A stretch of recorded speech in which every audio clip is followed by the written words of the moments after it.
Après l'inauguration officielle du Salon des formations supérieures et des métiers de l'Orne, on reprend le cours normal des confs express, ici en direct du Parc Canova à Alençon. Et on va parler de droit avec trois personnes. Donc Judith Paris, étudiante, Marie-Noël Roupsit-Katchadourian, Rouspide Rouspide Katchadourian. Katchadourian, je savais que j'allais fourcher un moment. C'est fait, maître de conférence en droit privé et responsable de la licence professionnelle assistant juridique. Et Léa Robineau, commissaire de justice à la SCP Richard Delacroix Barreau, l'ERIC à Alençon. C'était peut-être le RIC. Eh ben, c'était le RIC, voilà. J'ai ripé 2 fois. Question traditionnelle à toutes les trois pour débuter cette table ronde. Vous vouliez faire quoi quand vous étiez plus jeune ? Je peux commencer. Du coup, moi, je savais déjà que je voulais faire du droit. En revanche, quand je suis entrée à l'université, c'était pour être avocate. Et au fil de mes études, je me suis rendu compte qu'au final, c'était peut-être pas le métier qui me plaisait le plus. Et du coup, j'ai découvert le métier de commissaire de justice. À l'époque, il s'appelait huissier de justice. Et c'est en découvrant ce métier-là que j'ai su par la suite que je voulais exercer celui-ci. Alors, moi, je vais faire le néophyte. C'est quoi d'ailleurs un commissaire de justice ? Alors justement, un commissaire de justice, c'est une nouvelle profession qui en fait englobe les anciennes professions d'huissier de justice et de commissaire-priseur judiciaire. Donc c'est un officier public et ministériel qui est nommé par l'État et qui du coup a une délégation de puissance publique. C'est un métier du droit. Voilà, donc moi je connais plus la branche des anciens huissiers parce que c'est pour cela que j'ai fait ce métier-là. Et du coup cette profession, elle existe uniquement depuis juillet 2022, suite à la réforme de 2015 et de 2016. Marie-Noël, vous aviez une idée ? Alors oui, moi je voulais devenir avocate et je suis devenue avocate. J'ai travaillé dans un cabinet d'avocats, mais j'avais envie d'enseigner. Alors j'ai repris mes études tout en gardant un pied dans le cabinet d'avocat. J'ai fait une thèse et je suis devenue donc enseignant-chercheur, mais je suis toujours avocate. Donc vous avez les deux volets en fait. Exactement. Et Judith, pardon. Du coup, initialement, je voulais être vétérinaire, mais après, au lycée, j'ai vu que c'était pas forcément ce que je voulais. Du coup, j'ai très vite vu que c'était le droit et la comptabilité. Donc, initialement, j'ai un parcours d'assistant comptable, parce que j'ai ma première année de DCG et mes 2 ans de BTS compta que j'ai. Et après, j'ai fait une licence générale de droit et entre-temps, du coup, j'ai redoublé ma 3e année et j'ai fait un job étudiant où j'ai découvert le métier de juriste en cabinet comptable qui m'a beaucoup plu. Job étudiant. Oui. Non, comme job étudiant, on n'aurait pas imaginé en fait de découvrir le métier. C'était quoi comme job étudiant au final ? Du coup, j'étais assistante juridique. D'accord. Enfin, c'est un peu proche d'assistant juridique. D'accord. Alors, pour mieux découvrir la formation, je vous propose un petit exercice. C'est un portrait chinois de votre formation. Alors, répond qui a envie et qui a l'idée en premier. Alors, si votre formation était une qualité, La rigueur, j'avais presque anticipé. Une couleur. rouge ou bleu, la couleur des codes. Alors aujourd'hui, ce sera bleu qu'aujourd'hui, apparemment, c'est bleu. parce que vous avez ramené un code civil. Si votre formation était un lieu, Alençon, parfait. Et si elle était un objet, je crois qu'on a un indice sur la table. exactement, un code civil. Alors pourquoi un code civil ? Alors, le pourquoi le code civil ? Ouais. Je dirais que le code civil est utilisé peut-être utilisé dans la plupart des matières juridiques en définitive. On a toujours recours au code civil, que l'on fasse droit du travail, que l'on fasse du droit des sûretés. Voilà. Donc pour moi, je pensais que c'était vraiment le code approprié aujourd'hui, adapté pour représenter la licence professionnelle activité juridique, puisqu'en définitive, ça recouvre différentes matières. Voilà. Vous utilisez le rouge aussi.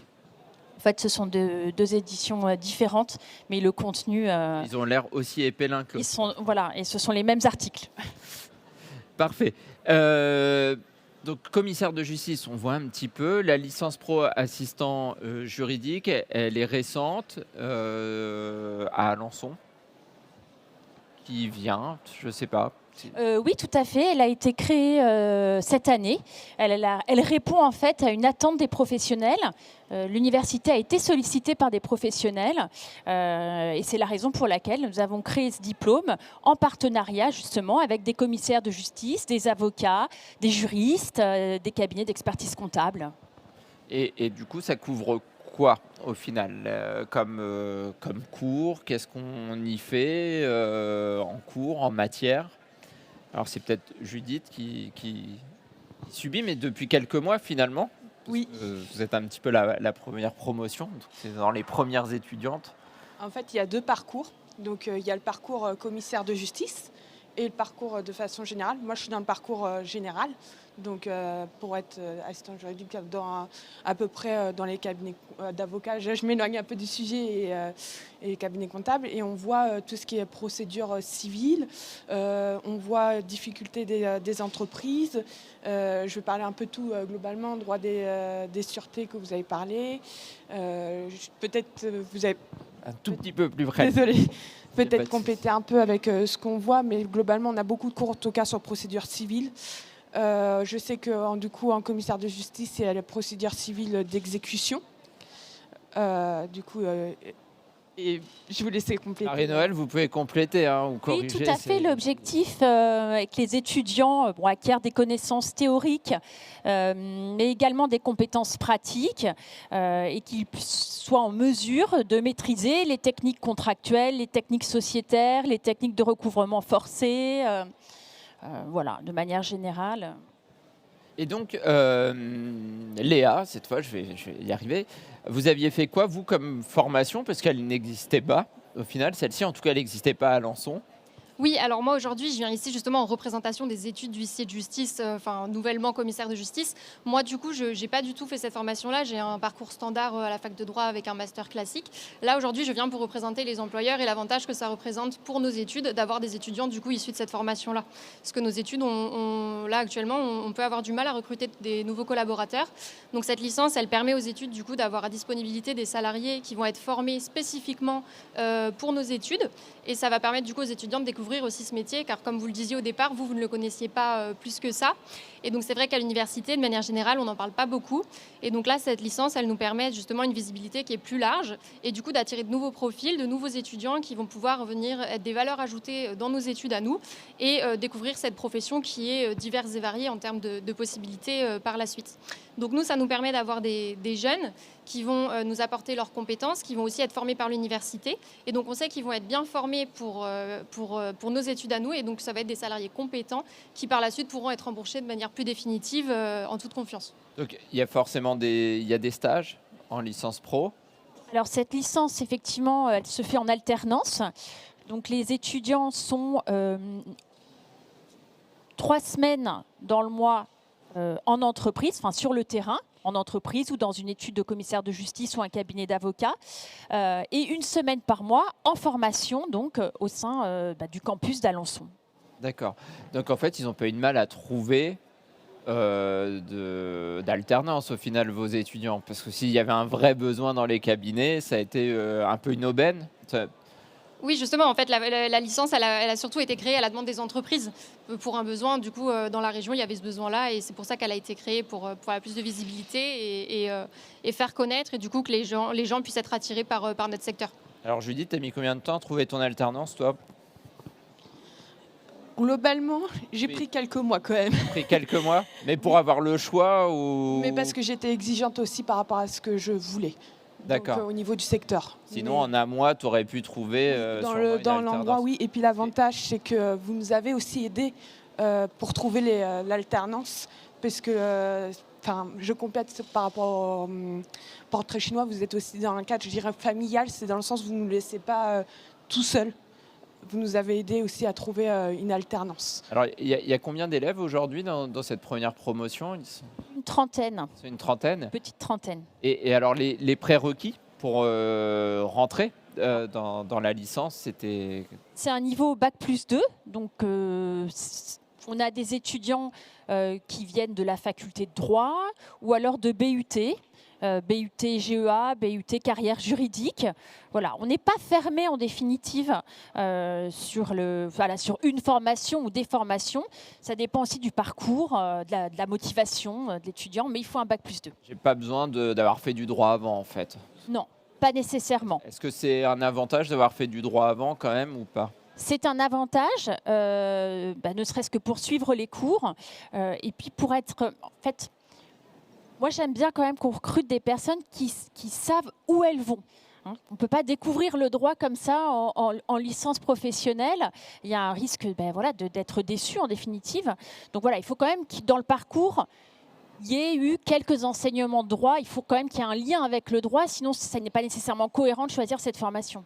Donc là, si je suis en bac+2, que l'an prochain, en venant au salon des formations supérieures et des métiers, ou parce que je passais sur Facebook et j'ai vu la table ronde en direct, que je veux m'inscrire en licence pro assistant juridique, comment je fais concrètement?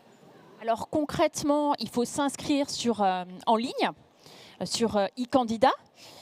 Si la candidature est retenue, après il y a un entretien. Et le candidat doit trouver une alternance. Et comme vous l'avez souligné, effectivement, on aide les candidats retenus à trouver une alternance. Donc c'est le moment où on va dans le cabinet de Léa qui cherche des apprentis, encore peut-être pour l'an prochain. Alors peut-être pour l'an prochain, nous on en a déjà une au sein de notre étude qui du coup s'est très bien intégrée et qui du coup peut découvrir ce métier-là. Alors il y a des besoins. Vous l'avez dit, au niveau des débouchés, c'est 100% d'employabilité dans l'année pour ceux qui seront diplômés, à votre avis? Est-ce qu'il y a déjà des projections? Du coup, on n'a pas encore de recul sur cette licence vu qu'elle est nouvelle de cette année. En revanche, ce qu'on sait, c'est que c'est une licence qui a vocation à insérer les jeunes qui en font partie. Et donc, pour prendre notre exemple, nous, par exemple, notre étudiante actuellement, on sait que si elle souhaite rester avec nous par la suite, il n'y aura aucun souci pour cela. De manière générale, je pense que les entreprises seront prêtes à garder l'étudiant en alternance qui aura fait la formation d'1 an au sein de leurs entreprises.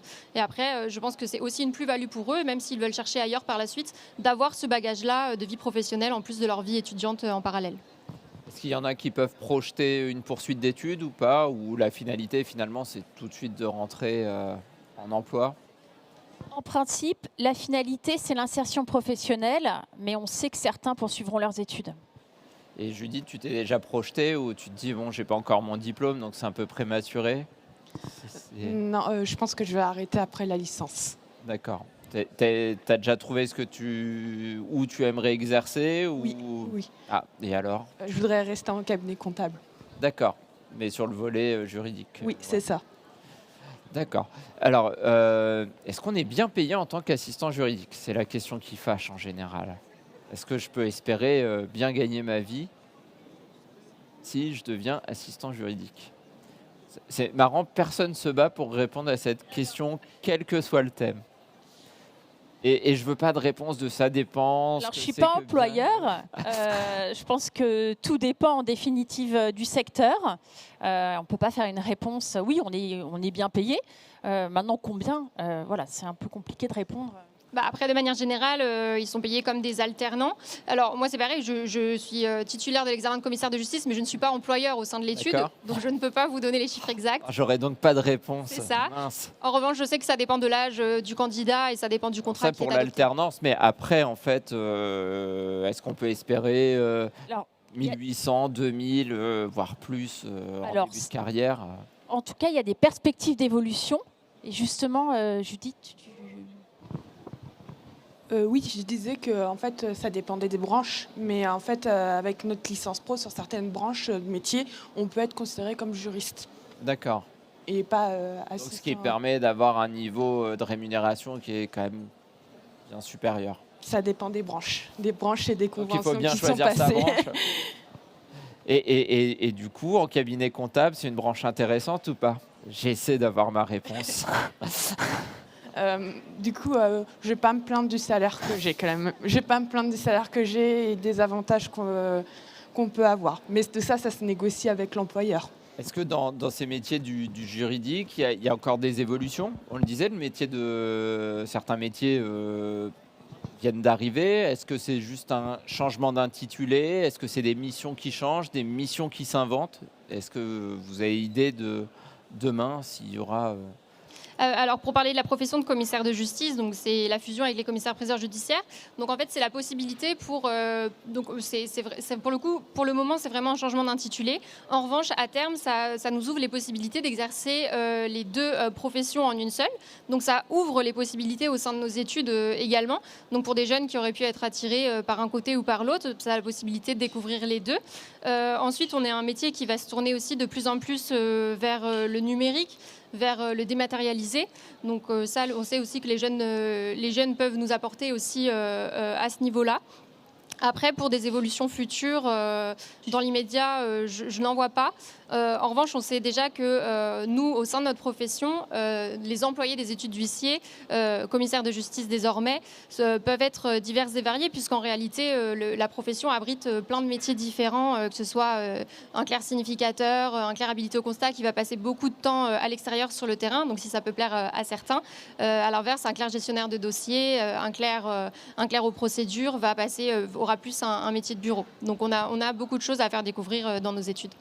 Alors, je ne sais pas si dans le public, il y avait des questions éventuellement. Il y a un micro qui peut vous être passé. Sinon, vous pouvez vous rendre sur le stand de la licence. Pas de questions. Alors, le temps passe très, très vite. Donc, conclusion habituelle, je vais vous laisser la possibilité d'avoir 30 secondes pour me convaincre de candidater en licence pro l'année prochaine. Licence pro assistant juridique. Je ne sais pas qui se sent de me convaincre. Pour ce qui est des études de commissaire de justice, comme je l'ai déjà dit, il y a beaucoup de choses à découvrir au sein de nos études parce qu'on connaît mal le métier. Souvent, on l'appréhende alors qu'en réalité, il est vraiment varié. Et il y a beaucoup de métiers à l'intérieur d'une étude d'huissier à venir découvrir. Et donc, c'est pour ça que j'encourage les jeunes à venir voir ce qui s'y passe, puisque malheureusement, à l'université, on sait que notre métier n'est pas très représenté jusqu'à cette licence en tout cas. Je suppose que si des jeunes veulent venir dans une étude, ils sont les bienvenus pour solliciter et demander à vous rencontrer peut-être pour découvrir le métier. Oui, bien sûr, on est apte à les accueillir au sein de nos études et à leur montrer ce que peut être les différentes facettes de notre métier. Vous voyez vouloir ajouter un petit mot, Marie-Noël? Oui, alors au-delà des études de commissaire de justice, c'est vrai que cette formation, elle vous permet d'intégrer des cabinets d'avocats, donc de vous spécialiser dans des matières qui sont très variées. En fait, vous pouvez choisir votre matière, plutôt le droit des sociétés, voilà. Donc finalement, je trouve que c'est une formation qui ouvre énormément de portes, que ce soit un cabinet d'avocat, que ce soit dans une étude de commissaire de justice, que ce soit dans une entreprise, que ce soit dans le service juridique d'une banque, que ce soit en cabinet d'experts comptables, que ce soit à la caisse primaire d'assurance maladie. Voilà. C'est une formation qui permet d'acquérir des compétences pratiques qui peuvent être mises en œuvre rapidement après l'obtention du diplôme dans divers secteurs. Voilà, je pense que c'était important de rappeler que c'est pas parce que je fais du droit que je serai forcément soit dans un tribunal et voilà. C'était très bien de montrer la diversité aussi des lieux dans lesquels on pouvait travailler en juridique. Je vais vous remercier toutes les trois. On peut vous retrouver les formations sur le salon de toute façon. Et puis à très vite pour les personnes qui nous suivent sur Facebook pour la prochaine Conf Express. À tout de suite.